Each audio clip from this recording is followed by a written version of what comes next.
Ayan o. Dami sasakyan. Pauwi na. Pauwi na. Pauwi na. Oh.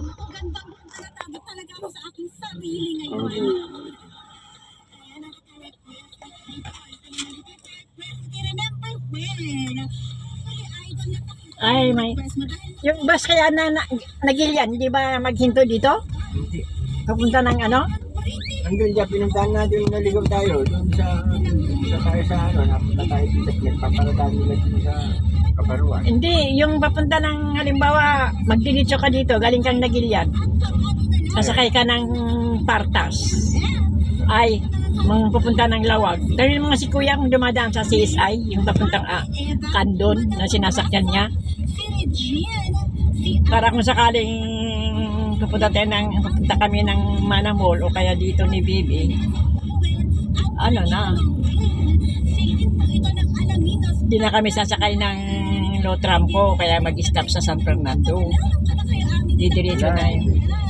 Dito, ito palang bus kailangan pupunta ng Carmen.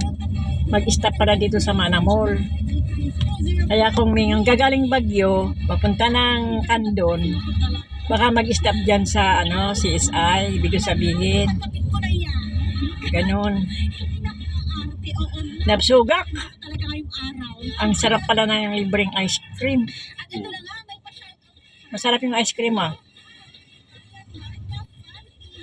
Ubi. Masarap.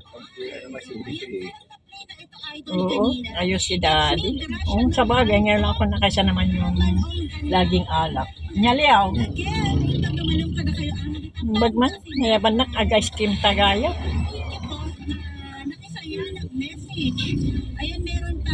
Kita ang chicharon niya kasi kadadakil niya.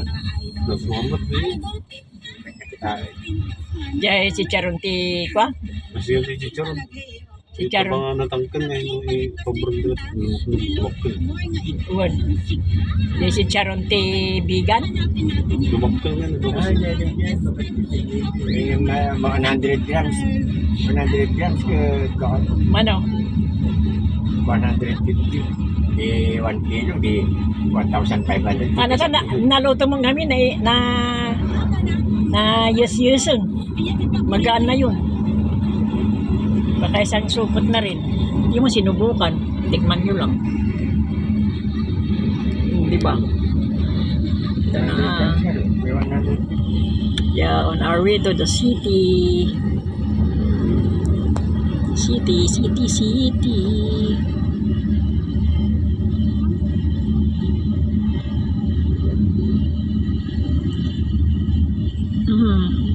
Enjoy your life. Yeah, life.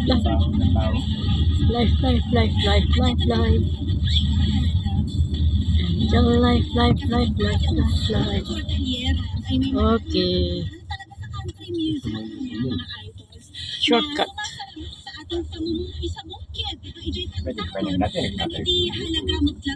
Saan?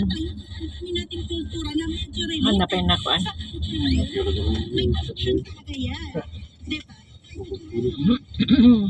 Dito mo yung titikog pala yan. Sa Latondo. Sa Tondo, Tistel na. Manila. Manila. Tapos lagard nga Manila. Banda ti Makati. Igit.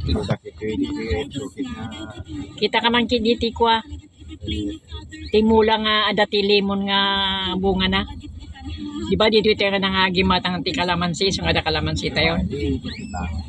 Nga ada bunga na nga sigod.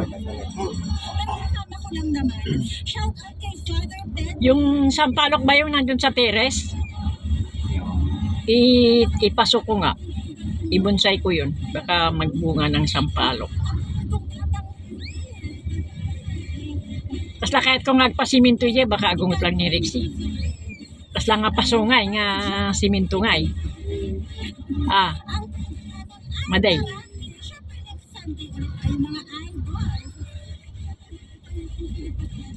Tondo ng Pilipinas. Ba't para akong masok ka? Okay na, bye. Thank you for watching.